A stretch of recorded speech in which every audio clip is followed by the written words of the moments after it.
selamat pagi teman-teman. Nah, pagi ini kita lagi seneng banget ya kan. Kita balik lagi ke acara kita, masih dengan saya Okinawa Fauzia dan partner saya Raihan Zain dalam program Selamat Pagi Apa Kabar Stekom Semarang. Nah, pagi kali ini tuh cuacanya lagi cerah banget, apalagi lagi banyak kegiatan gitu ya, yang pada sekolah, yang pada sarapan, atau yang pada olahraga, dan yang pastinya yang pada berangkat kerja. Nah, ngomong-ngomong tentang berangkat kerja nih, kira-kira hari ini kita kumpul di sini tuh lagi ada apa sih? Kita di sini akan membahas sebuah informasi yang sangat informatif, ditemani oleh narasumber kami yang sudah terpercaya di dalam Dinas Ketenagakerjaan. Kita sambut Bapak Sutrisno selaku Ketua Dinas Ketenagakerjaan Semarang. Selamat pagi Pak, gimana Pak kabarnya Pak? Alhamdulillah sehat baik semua. Perjalanan ke sini lancar ya Pak? Lancar alhamdulillah. Oke, nah dalam obrolan kali ini tuh kita bakalan ngebahas tentang menghadapi tantangan industri era digital Kota Semarang. Oke ya Pak ya. Sekarang ini kan gitu ya Pak, generasi kita tuh masuk ke dalam generasi 4.0, yaitu generasi yang dulunya sebenarnya sudah canggih sih, tetapi semakin tahun akan mengalami kecanggihan. Jadi kecanggihan ini itu banyak pekerjaan-pekerjaan baru ya gini ya. Bagaimana sih tanggapan Bapak Sutrisno mengenai fenomena ini Pak? Monggo Pak. Ya, terima kasih. Selamat pagi Stikom Semarang. Bahwa Indonesia itu menghadapi demografi generasi muda yang sangat potensi. Bonus ini bukan serta-merta menjadi satu kelebihan, satu kehebatan, akan tetapi bisa menjadi satu tantangan. Mengapa? Karena bahwa anak muda itu mobilitasnya tinggi. Manakala tidak tersalurkan dengan baik, maka dia akan berpotensi menyebabkan kegaduhan sendiri. Sudah banyak contoh, mulai sedikit main sepak bola emosi, anak muda menyebabkan banyak kematian. Sedikit senggolan di jalan, bisa jadi bentrok menyebabkan kematian. Ini bagaimana kelolaan generasi muda sebagai bonus. Apalagi di era digital 4.0.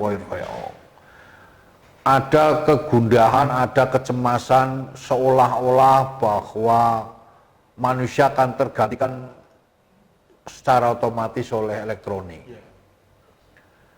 Saya berpendapat negara Indonesia itu beda dengan negara asing, negara luar. Indonesia itu negara paling kaya, baik kekayaan alam, kekayaan akal, kekayaan SDM, kekayaan pola pikir semua.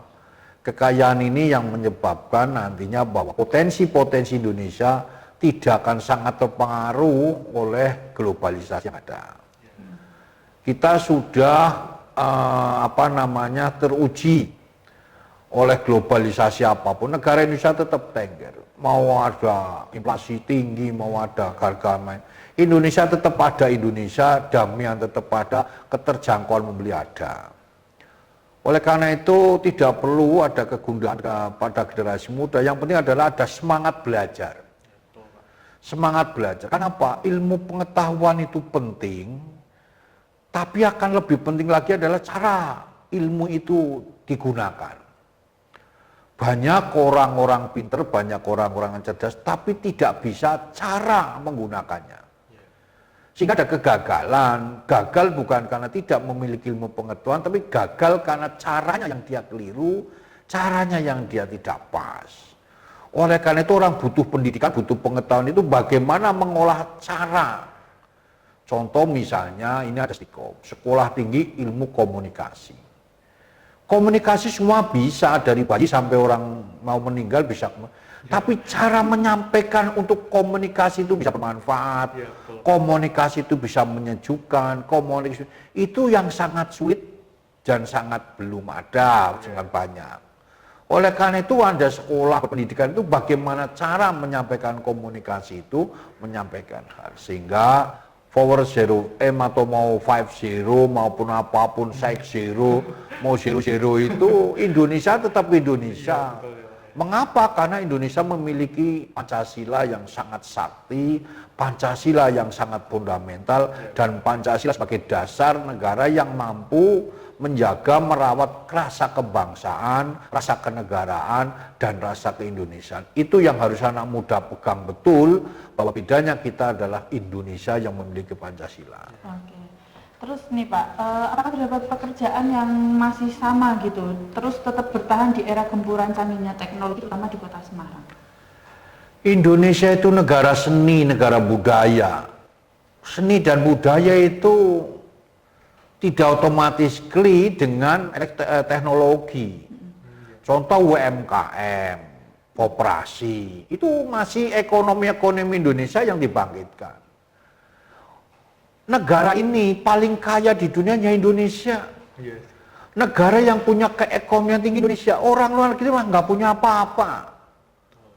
Turis orang luar negeri itu nggak punya duit, bayar ojek aja nggak bisa, dia jalan kaki kok. Kita mau ke mall aja sebentar ojek kok. Ada panas dikit pakai payung, sementara turis nggak pakai payung karena nggak kuat nyewa payung. Jadi kita itu negara berkemampuan. Orang Indonesia itu seminggu bisa 2 kali ke mall. Orang luar negeri mah jarang-jarang ke mall karena keekonomian tidak ada. Jadi kita itu tidak perlu gelisah, Pak. Dan usaha apapun kita masih ada. Seperti misalnya membatik, jahit batik itu nggak bisa dengan teknologi. Yang bisa pakai laser kan kain, kaos. Tapi begitu seni itu mesti berkaitan dengan olah pikir, olah akal. Tidak bisa dengan sekalipun desainnya bisa lewat komputer desainnya. Tetapi pada saat menata kan tetap pola pikir. Sehingga apapun teknologi siapapun akan menggunakan manusia. Oleh karena itu tinggal manusianya aja.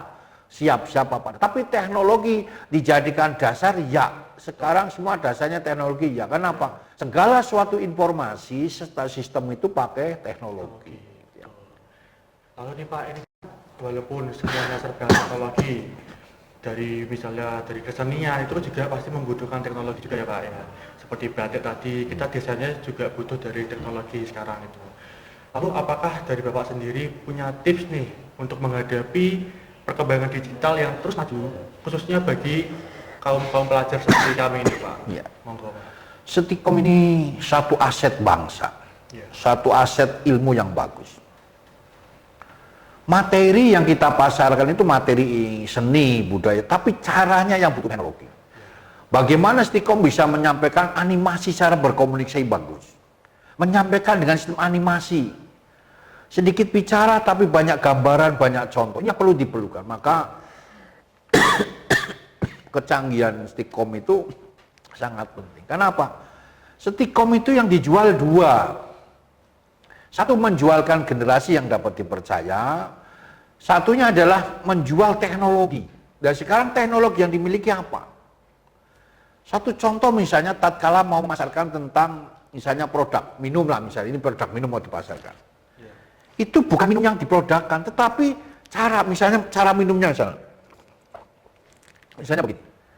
Bagaimana cara menyampaikan produk ini yang orang itu sangat rasa bahwa produk itu bagian dari kehidupan. Maka butuh teknologi animasi yang bagus.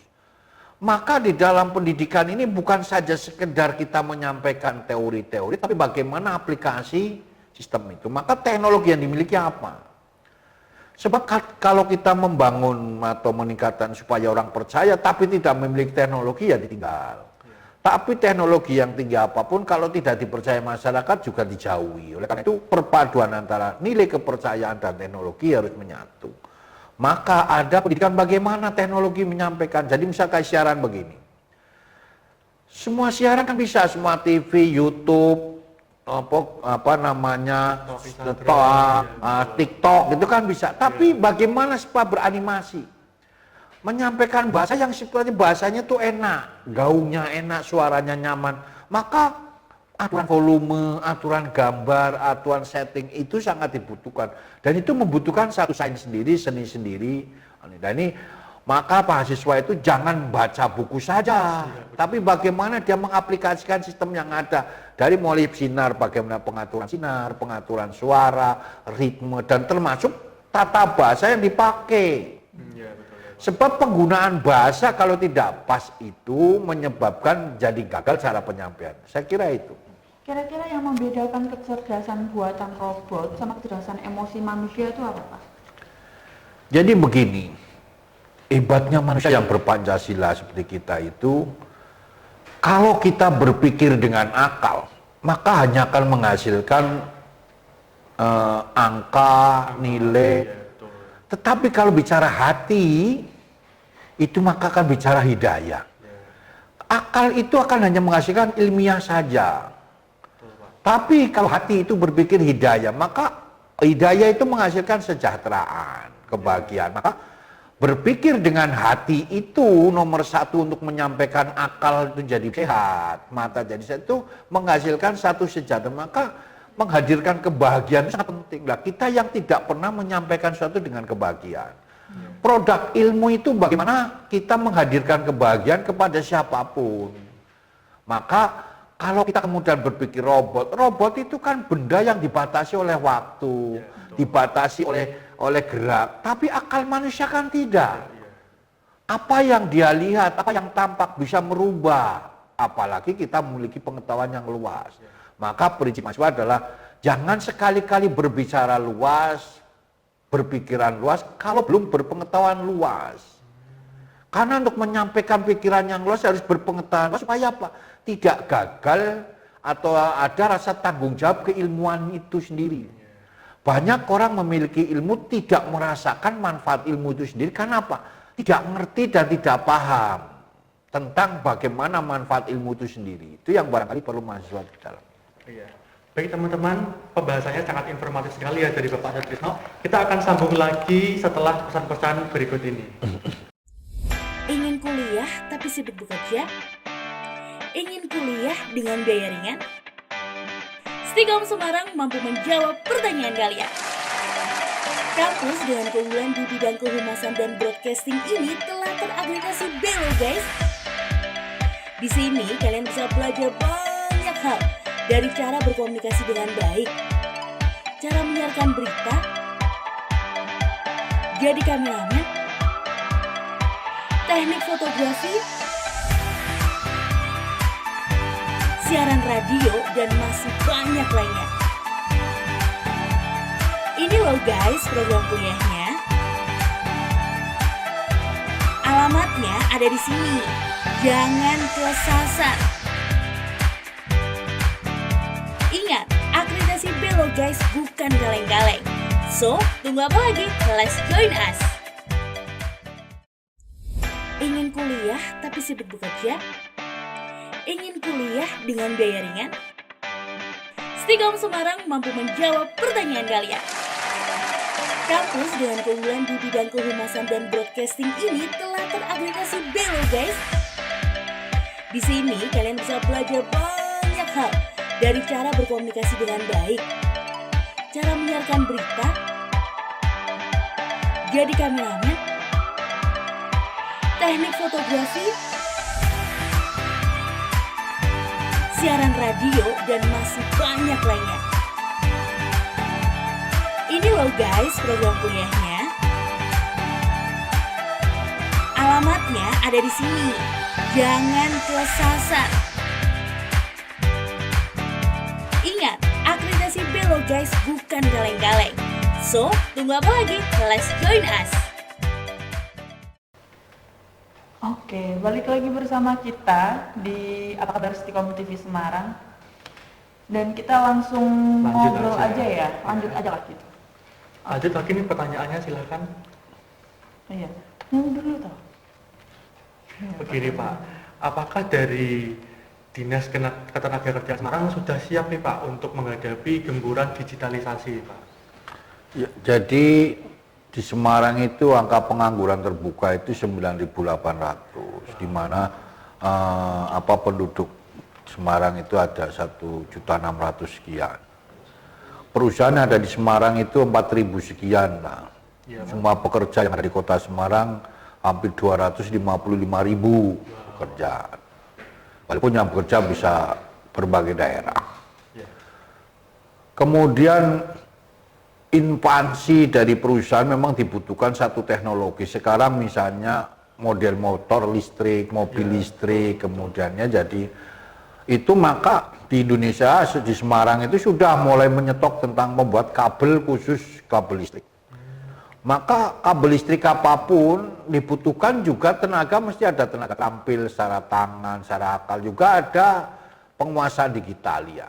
Artinya bahwa untuk merangkai serabut listrik itu butuh satu ketelitian dan sebagainya. Sehingga ini yang kadang tidak match antara pendidikan dengan lowongan pekerjaan yang ada. Tingkat kompetensi itu macam-macam, ada kompetensi di profesi pendidikan, ada kompetensi di lahan pekerjaan. Yang diajarkan di pendidikan itu masih kompetensi di lahan pendidikan, sehingga dia hanya memuat materi-materi. Sementara yang dibutuhkan kompetensi di lapangan adalah keahlian dia menangani. Skillnya misalnya dia kompetensi di bidang kabel misalnya. Kabel misalnya dia serabutnya misalnya. Itu yang harus memiliki, dan ini belum dibangun sistem semacam ini. Baru masih dalam satu konsep bersama. Oleh karena itu memang kita sedang meramu. Di kota Semarang, di Snaker itu sudah hampir 10 kali rekrutmen. Jadi di Snaker itu bukan sekedar melayani kartu kuning atau AK1, tapi di situ ada namanya API Kerjaku dengan stiker Go ID, Go Semarang. Itu dibuka saja kemudian bisa di-download itu. Sekaligus dia membuat kartu AK1, di AK1 itu dia tunjukkan kompetensinya apa, bisa langsung ditunjukkan kompetensi yang miliki. Nanti bisa diklik oleh perusahaan. Ada tes seleksinya ada di Disnaker. Diakhiri dengan kontrak kerja di Disnaker supaya Disnaker bisa memantau materi-materi yang diperjanjikan. Di Disnaker juga membuka satu lowongan suatu informasi lowongan pekerjaan. Di Disnaker juga bisa menjadi mediator, mediasi, juga menjadi konsultasi tatkala ada permasalahan-permasalahan ketenaga kerjaan. Sehingga cukup di aplikasi ada. Dan ini yang terbaru jadi launching adalah ATM, Anjungan Tenaga Kerja. Di situ bisa mencari beberapa informasi tentang ketenaga kerjaan, bagaimana saya harus bekerja, bagaimana saya menghadapi pekerjaan, dan kalau ada masalah pekerjaan. Disitulah sehingga masyarakat cukup dengan HP, dengan teknologi lagi. Kalau dia gaptek terhadap penggunaan teknologi juga repot dia. Begitupun sekarang ada program prakerja, ada program macam-macam, semuanya adalah penggunaan teknologi dasar. HP ini sekarang menjadi yang mendalam. Kalau dulu orang-orang tahun 60-an, 70-an itu kalau pergi tidak bawa jimat itu nggak pede. Sekarang orang kalau nggak bawa ATM sama HP nggak pede juga. Jika kalau HP ketinggalan itu sama seperti sebagian nyawanya tertinggal. Karena apa? Sebagian teknologi penggunaan apapun, transaksi apapun ada di HP. Semuanya ada di HP. Maka HP itu sebagai bukti bahwa teknologi awal ini menjadi dasar. Nyupir juga begitu, nyupir dan sebagainya sudah melekat. Oleh karena itu pemerintah Kota Semarang sangat menyiapkan itu. Ada di BLK kita ada pelatihan-pelatihan misalnya desain grafis dan lain sebagainya. Dalam kaitan apa? Supaya dia bagaimana cara. Di kami ada 2 BLK, ada BLK Gayam Sari, ada BLK Mijen. Itu yang mengajarkan pada generasi muda, kepada siapapun mau buka usaha baru atau membangun aplikasi baru dengan desain grafis dan lain-lain. Jadi itulah salah satu peran pemerintah sehingga Bapak Hendar Priyadi yang sekarang jadi kepala LKPP, beliau wali kota terbaik, kita menyampaikan pada kami titip pada Disnaker dengan satu slogan, bangga jadi wong Semarang, gampang golek gawean. Itu yang dititipkan pada kami, dan kami di Disnaker itu mencoba merealisasi apa yang dititipkan oleh beliau Pak Hendar Priyadi, bahwa bangga jadi wong Semarang, gampang golek gawean harus sudah terwujud dan masyarakat bisa merasakan. Itulah kira-kira yang kami kembangkan. Tapi nih Pak, ngomong-ngomong nih, kan tadi kan ada kayak keterbatasan tentang gaptek gitu ya. Iya. Terus selain itu selama Bapak nih menjabat menjadi ketua tuh Bapak ngerasain apa aja sih gitu yang ada di Kota Semarang? Pertama, pada saat ada program prakerja, di mana program prakerja itu harus penggunaan semua di aplikasi, itu banyak yang orang tidak paham. Sehingga kami membuat counter di sana, ada konsultan bahkan untuk menjawab pertanyaan. Kan itu ada beberapa metode soal psikologi itu. Kami buat tim di lapangan, bahkan ada sampai turun sampai ke kelurahan, kaitannya apa? Supaya mengawal itu, karena apa yang dibuka, dipencet mana, kemudian setelah ini apa, bagaimana saya diterima apa enggak gitu kan. Berarti Itu ada sosialisasi gitu ya Pak ya? tidak Terjun gitu. tidak sesuai pendampingan, sebab kalau saya karena pendampingan karena caranya dia nggak ngerti, wong mencet aja nggak paham kan. Sehingga kami menejuan yang muda-muda, terutama ada yang non ASN dan sebagainya, itu mendampingi betul orang yang datang ke Disnaker, kemudian ini saya mendaftarnya gimana, ibu HP-nya mana, tidak punya HP dipinjam HP kan. Nah ini yang kadang tidak kurang menguasai lah masih gaptek. Dan itu tidak otomatis orang dulu sekarang yang masih gaptek juga banyak itu. Dan tidak mengena kepada masyarakat umum, yang pegawai gaptek ya banyak juga. Apakah nih Pak, ini kan dinas itu sebenarnya apa ya, punya pengurusan dinaskernya itu cuma hanya untuk dinas atau sama untuk swasta juga? Jadi Disnaker itu kan masyarakat umum ya, kemudian untuk perusahaan semua umum. Kita BLK kita yang ada 2, yang swasta ada 100-an itu kan, untuk pelatihan misalnya pelatihan ke Jepang, pelatihan bahasa kan ada sendiri mandiri, LPK ada LPK misalnya perhotelan, macam sendiri, dan kita saling support, kita membina ke sana. Sehingga dengan swasta adalah kita prinsip pemerintah menjadi fasilitator. Jadi siapa saja yang mau mengadakan seleksi kepegawaian, seleksi pekerjaan yang ada itu silakan ke Disnaker sebagai fasilitator, tetesnya di sana, seleksinya di sana, kita ngawasi bersama, sehingga harapan kita bisa memantau bagaimana keterjaringan warga Kota Semarang untuk bekerja itu, sehingga angka pengangguran bisa terkurang. Lalu nih Pak, ada nggak sih program-program tertentu dari Dinas Ketenagakerjaan yang berhubungan dengan digitalisasi Pak? Terutama Kota Semarang. Iya, Kota Semarang, betul. Kita hanya pelatihan-pelatihan yang kaitannya dengan pelatihan tentang desain grafis, pelatihan merawat. Tapi kemudian di swasta juga dibangun supaya dia mengembangkan sendiri yang LPK. Ada LPK tentang bagaimana cara servis motor matic, bagaimana cara servis HP Samsung, bagaimana cara itu yang memang diadakan. Tapi kita bersinergi antara swasta dan negeri, sehingga ada kekhususan, karena jangan dianggap remeh cara merawat HP gitu loh. Iya, betul Pak.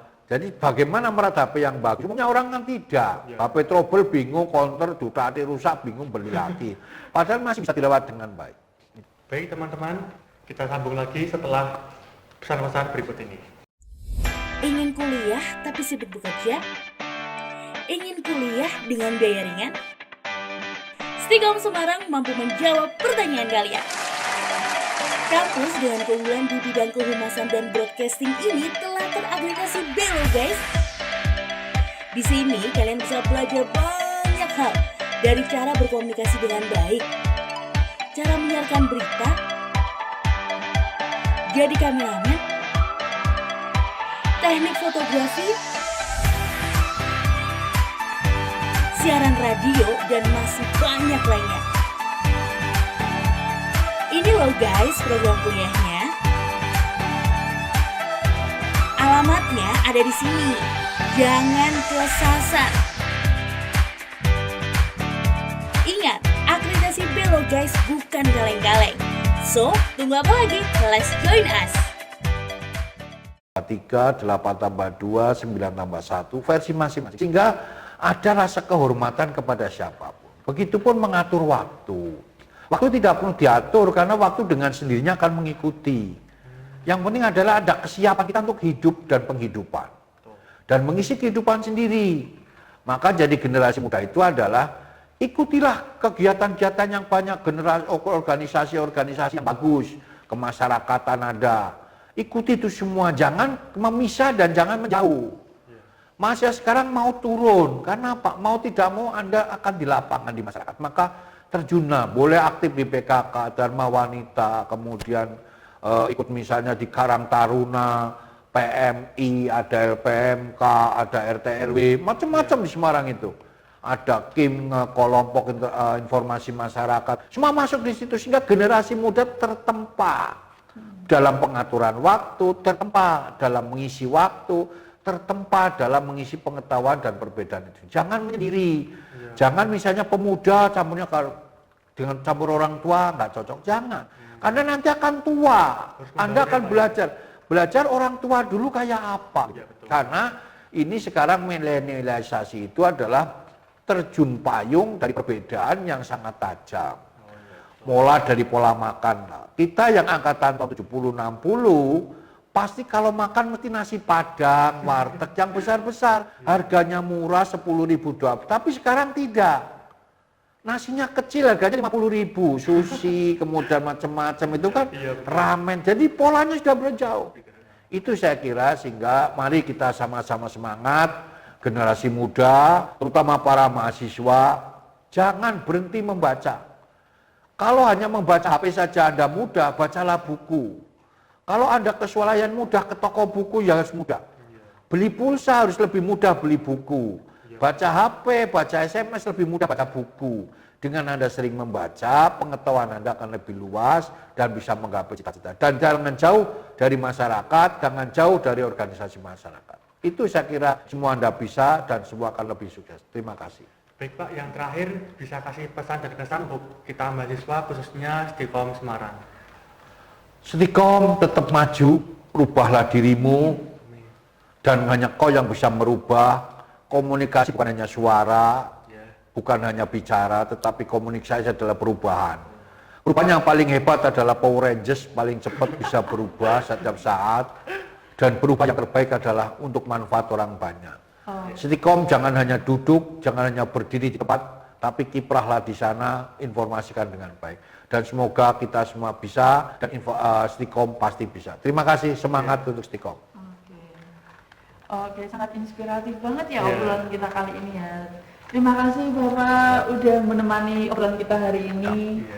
Dan mungkin cukup sekian ya, cukup sekian acara kita hari ini. Dan buat teman-teman, jangan lupa tetap nonton di channel YouTube-nya Stikom Semarang dan nantikan acara-acara setiap hari Jumatnya. Terima kasih, selamat pagi.